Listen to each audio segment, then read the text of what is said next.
So, is this verse saying that it's better to be poor than to be wealthy? Let's take a look at it together, and at the end of today, you tell me. Proverbs 16. It is better to be of a lowly spirit with the poor than to divide the spoil with the proud. At first glance, you might think that this passage is focusing on drawing a line between those that are poor and those that have much to divide, which are the wealthy.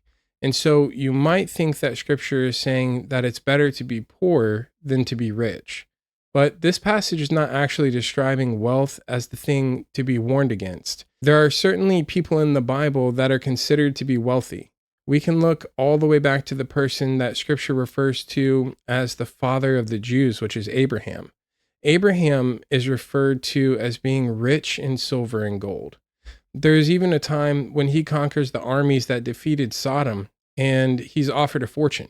Abraham, however, turns down that offer because he does not want anyone to think that his success has come from anyone other than God. And so you could certainly say that in that moment, Abraham was being the example of a humble heart. I'm sure that it would have been easy to allow himself to be filled with pride after conquering armies and reclaiming a multitude of fortunes. And so going back to today's passage, I don't think that the line being drawn is trying to separate the poor from the wealthy. I believe that the distinction being made is to separate a humble spirit from a prideful spirit, giving caution that through worldly success, it's easy for someone to be filled with pride. However, God does not show favor to someone because of the size of their bank account. He's much more interested in the nature of your heart.